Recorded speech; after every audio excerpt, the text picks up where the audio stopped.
We found this little trauma mnemonic on the internet and we've adapted it. It's by someone called T.R.A.U.M.A in 2001.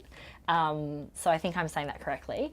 But it just really runs through a trauma acronym to sort of think around a case and consider some components of the person you're working with. So, because we know that not all people who've had a trauma history might not all get a PTSD diagnosis.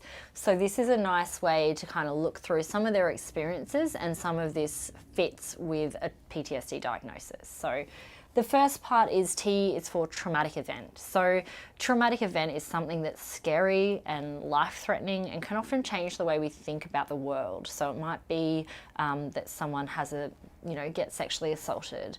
It might be that someone gets physically abused when they're younger. But even things like neglect or not having one's needs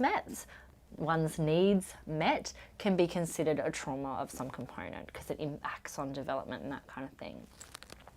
Now, R of the trauma stands for re-experiencing. So if you're working with someone and they are having lots of nightmares or they're having flashbacks of traumatic events, that might mean that they maybe haven't processed what's happened to them yet.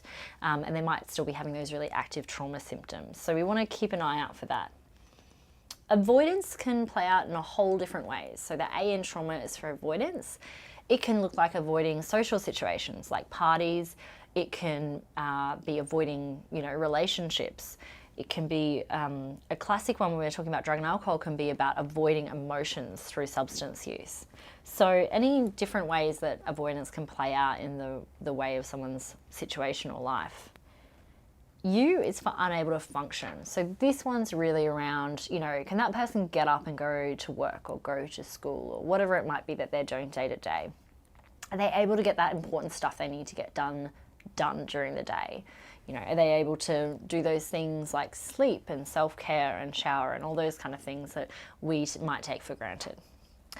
M stands for a month. So if someone's experiencing all these symptoms for over a month, they're likely to have a diagnosis of PTSD or be kind of active in that current trauma state. And A is for arousal. So the final letter is really around, when we're talking about arousal, it's around hyperarousal or hypoarousal. So when someone has a stress response in the body, they're gonna feel maybe more exposed to sensation. They might have more heightened emotions. But they can also be hypoaroused, so where they're really flattened off, they're really numb to their feelings and emotions. So we can often see that some people people who've experienced trauma often might dissociate, so just blank out, not really be paying attention. And really, dissociation can be reframed as just not being grounded in the current moment, just being off somewhere else. But the really extreme examples would be if someone just blacks out and forgets that period of time. And hyperarousal could be things where you have a client and they're super angry and they jump to their emotions really quickly. So those are all the different things. So it can come out in a whole range of different ways when you're working with a client, but this can just be a useful kind of sheet to go through, whether it's that you're thinking around some of the things that your client might be experiencing, or whether you actually go through it with your client once they tell you, if they disclose to you that they have experienced some trauma in their past.